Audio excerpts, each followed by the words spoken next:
So first we look at the Pyramids of Giza.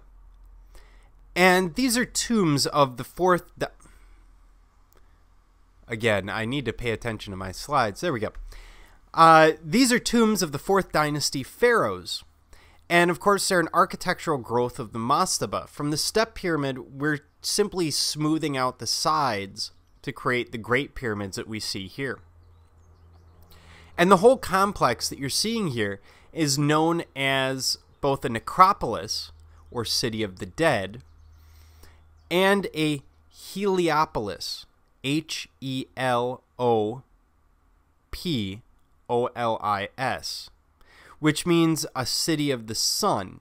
Now, how can it be both? Well, it's emblematic of their solar-based religion. Most Bronze Age cultures have a sun-based religion because the sun is the most important thing in human life. And these create symbols of the sun, and the whole precinct here is seen as the seat of power of a powerful cult of Re, R-E. And that cult is sort of a death cult in Egypt.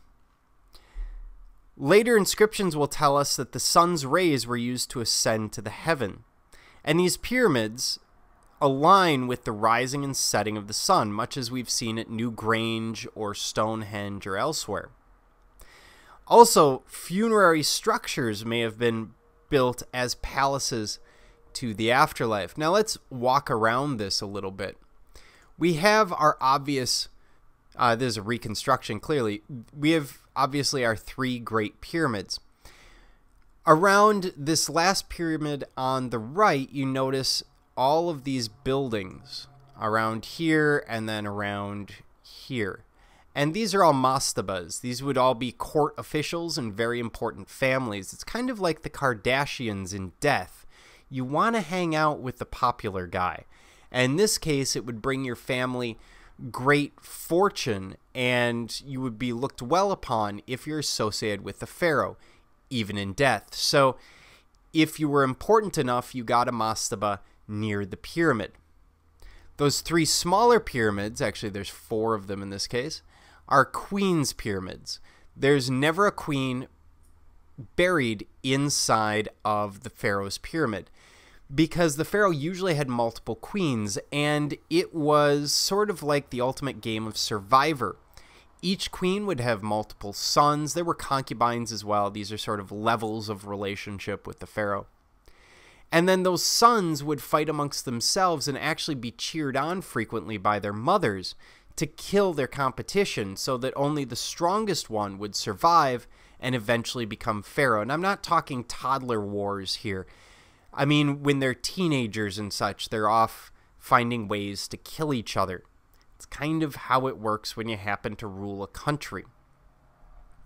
And then we have, just like with Dozier, we have sort of a public chapel near the water, near the Nile. We have a causeway back to the pyramid.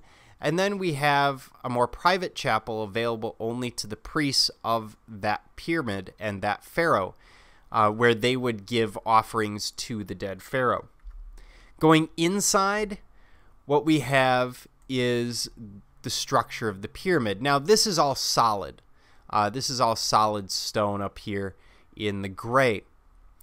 The burial chamber would generally be up here, right in the middle. There were never slaves or anyone inside of here. That's all urban legend. So the king would be here. This is the Grand Gallery. When you see hieroglyphs in the pyramids, that's where it is. The so-called Queen's Chamber was really sort of another place to put treasure. This, what's labeled here a Thieves Tunnel, is actually a builder's tunnel because they would slide some blocks from the gallery down into this shaft here that would block this off. But you would need people behind it to do it, so they would use this tunnel to go down and then come out. We have never found dead slaves in the pyramids. Of course, we've never found treasure in the pyramids either. Minor details. And then a really interesting thing, now we've talked about, yeah, we have kind of talked about relieving triangles, or we will be talking about, and that's what we have here, this triangle in the middle. This is a giant stone, and what it does is it pushes all of the weight above it, because this is hundreds of tons, thousands of tons of stone, off of these open structures, so that that weight goes into the ground instead of trying to push down into the chamber itself. Now, this also brings up the fact that these are Ashlar Masonry. Ashlar is A-S-H-L-A-R. And Ashlar Masonry simply means that the stones are set one on top of the other without any kind of masonry between them. And that's how the pyramids are built, creating these very impressive structures that we see today. Originally, they would have been covered with limestone that was then polished, so it would have been a bright white, especially in the Egyptian sun. And there would have been a capstone at the top, probably covered with gold, although those are also gone. So the question needs to be asked, who built the pyramids? And some people believe that maybe Jewish slaves built the pyramids, but that's actually historically impossible because there are no Hebrew people at the time. That doesn't happen until the equivalent of the New Kingdom of Egypt. Some people say it's slaves, which you would think makes a lot of sense, but slavery in the ancient world is actually far more important than that. You wouldn't waste a slave, a perfectly good and probably highly skilled slave, on a pyramid.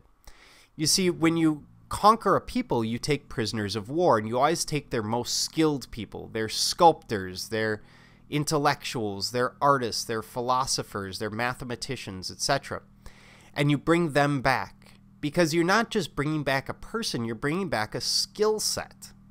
You also bring back their warriors for genetic reasons, as we've covered in the past, but you don't want to waste any of these people on building the pyramids. So instead, we have farmers more than likely building the pyramids. When are they doing this? They're doing this when they can't be working the fields, or they don't need to be working the fields. For example, when the fields are flooded by the Nile River, or if they've had a poor harvest. Why would they do this? Simple. If I'm a farmer and I can avoid digging into the crop that I had from last year, that means I can sell that crop, bring in money for my family, but now I have nothing to eat. If I can save some of that crop, sell the rest, and then work on building the pyramids, what will happen is I'm paid on a day-to-day basis in beer and grain, which means I can sell my crops and get that money, and I can still eat and get food for my family. So they're not doing this year-round. They're not doing this all the time. But if you're underemployed in Egypt, or you're a farmer who can't be working in the field, or you want to make a little extra, you literally go and build the pyramids. And it sounds goofy, it really does, but this is what they're doing. And it's a giant civil works project. It's no different than some of the WPA or NRA projects that you see coming out of the Roosevelt administration. Really a sort of brilliant idea.